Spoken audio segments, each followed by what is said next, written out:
السلام علیکم ناظرین، سلامتی ہو آپ پر جہاں بھی آپ ہوں۔ کیلنڈر پر آج دن میں تاریخ رہی 16 ربیع الثانی، دن سنیچر ہے اور انگریزی تاریخ 12 نومبر ہے۔ اپنے میزبان راہی حجازی سے عالمی خبریں سنیے۔ حجاب قوانین کی بار بار خلاف ورزیوں کی وجہ سے خواتین کے پارک جانے پر پابندی۔ افغانستان میں طالبان حکومت نے بے پردگی اور حجاب قوانین کی بار بار خلاف ورزیوں کے باعث خواتین کے عوامی پارکوں میں داخلے پر پابندی عائد کر دی ہے۔ طالبان کی وزارت اخلاقیات کے ترجمان محمد عاکف مہاجر نے ایک انٹرویو میں بتایا کہ افغان خواتین پر پارکوں میں جانے کی پابندی ان کے لباس کے اسلامی تشریح پر پورا نہ اترنے کے باعث لگائی گئی ہے۔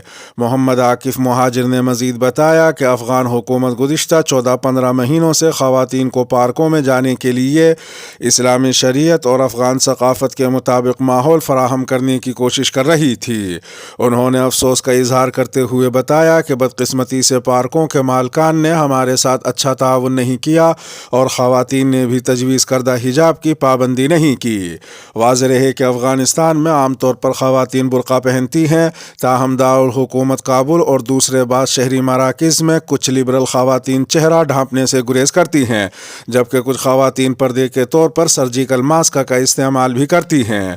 افغان طالبان اسلامی تعلیمات کے مطابق خواتین کو جسم کو پوری طرح ڈھانپنے والے لمبا لباس پہننے کی ترغیب دیتے ہیں اور چہرے کو نقاب میں چھپانے کی ہدایت کرتے ہیں۔ دوسری جانب مغربی ممالک طالبان کی جانب سے خواتین کے تعلق سے برتی جانے والی ان پالیسیوں پر تنقید کرتے ہیں اور طالبان حکومت کے تسلیم کیے جانے کو خواتین کو مغربی طرز کے حقوق دیے جانے سے مشروط کرتے ہیں۔ چین نے اسپائی ویئر سے ایغور مسلمانوں کی ایپس کو نشانہ بنایا۔ سائبر سیکیورٹی کے محققین نے کہا ہے کہ انہیں ایغور زبان کی ایپس میں چینی اسپائی ویئر کے شواہد ملے ہیں جو مقام کا پتہ لگا سکتے ہیں اور چین اور بیرونی ممالک میں مقیم ایغور مسلمانوں کے ڈیٹا کو حاصل کر سکتے ہیں۔ خبر رساں ایجنسی AFP کے مطابق اقوام متحدہ کی ایک حالیہ رپورٹ میں کہا گیا ہے کہ ایغور اقلیت کے علاقے سنکیانگ میں بیجنگ نے انسانیت کے خلاف جرائم کا ارتکاب کیا ہے۔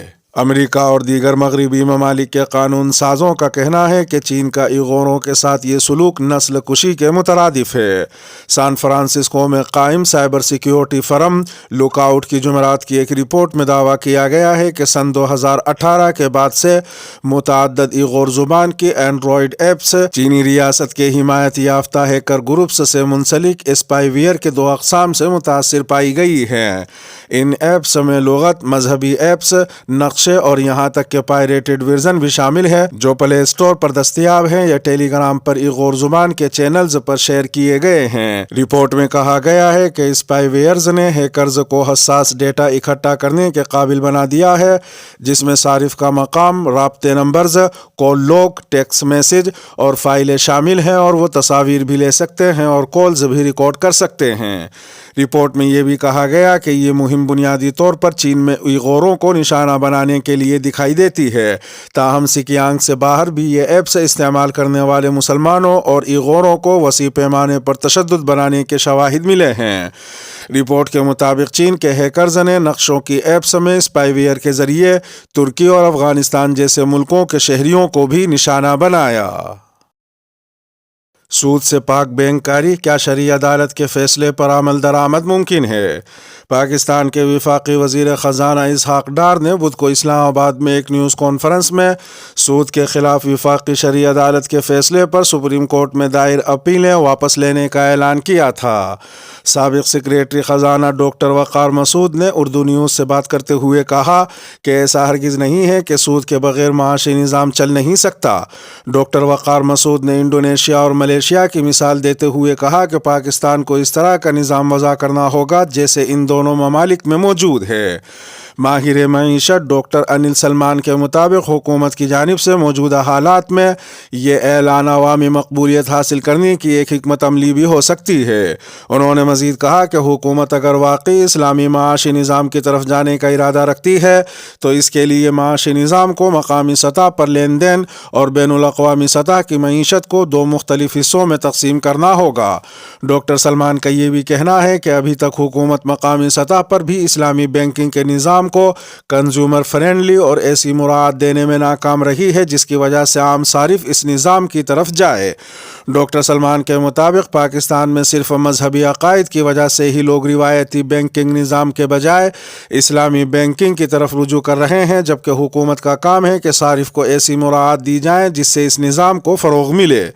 سابق سیکریٹری خزانہ وقار مسعود نے کہا کہ پاکستان اگر مقامی سطح پر معاشی نظام کو تبدیل کرے گا تو اس میں IMF یا کسی اور بین الاقوامی ادارے کی جانب سے کوئی رکاوٹ نہیں ہوگی۔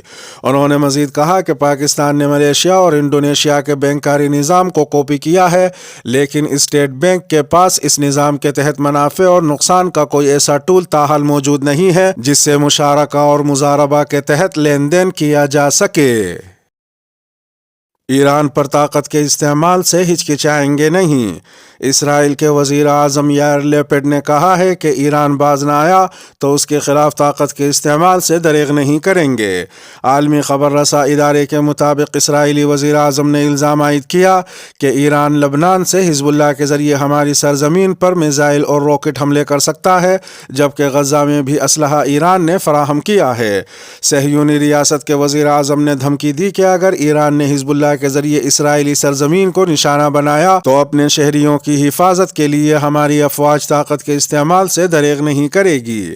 اسرائیلی وزیر اعظم نے یہ بھی کہا کہ ایران کی وجہ سے پورے خطے کا امن خطرے میں ہے، اس لیے شام اور لبنان میں ایرانی حمایت یافتہ حزب اللہ سمیت دیگر ایرانی عسکری گروپوں کی بڑھتی ہوئی موجودگی کے خلاف اپنی جنگ جاری رکھیں گے۔ دوسری جانب اسرائیلی وزیر دفاع نے کہا کہ ایران میں جوہری تنصیبات کو نشانہ بنانے کے لیے دور تک مار کرنے کی صلاحیت کو مزید بڑھانے پر کام کر رہے ہیں۔ انہوں نے مزید کہا کہ ایران پر حملہ ہم اکیلے ہی کریں گے، یہ کام امریکہ نہیں کر سکتا۔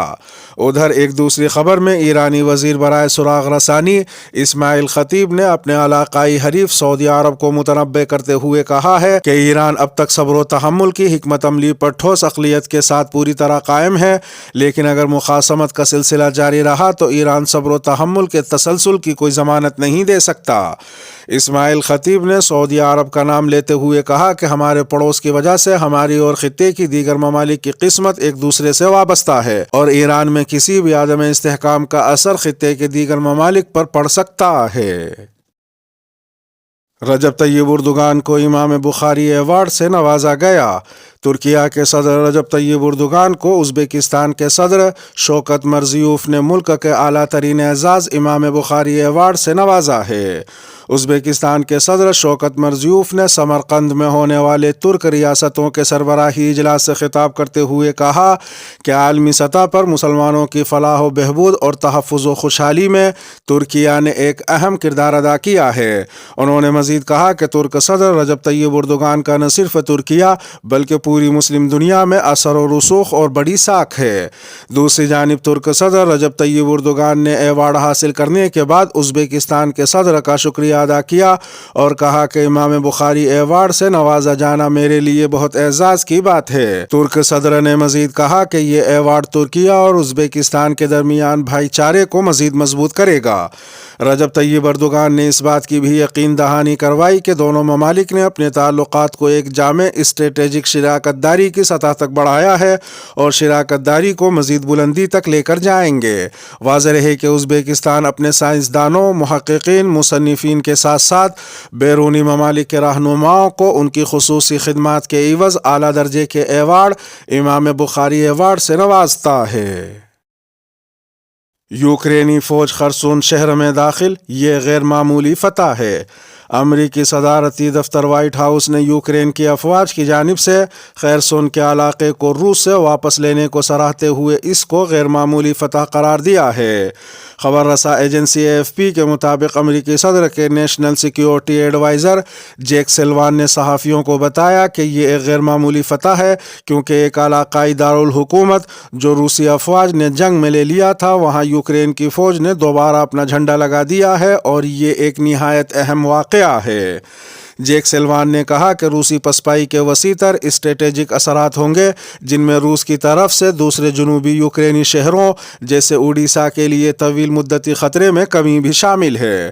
جیک سلوان کا یہ بھی کہنا تھا کہ روس یوکرین کے مختلف علاقوں کے اپنے ساتھ خود ساختہ الحاق کے بارے میں دعوے کرتا ہے، اور جب یوکرین فوج جوابی حملے کرتی ہے تو روس پیچھے ہٹ جاتا ہے۔ جیک سلوان کے مطابق یوکرین اس تنازع میں امن کا فریق ہے اور روس جنگ کا فریق ہے۔ روس نے یوکرین پر حملہ کیا تھا۔ اگر روس نے یوکرین میں لڑائی بند کرنے کا انتخاب کیا اور چھوڑ دیا تو یہ جنگ کا خاتمہ ہوگا، اور اگر یوکرین نے لڑائی بند کرنے اور ہار ماننے کا انتخاب کیا تو یہ یوکرین کا خاتمہ ہوگا۔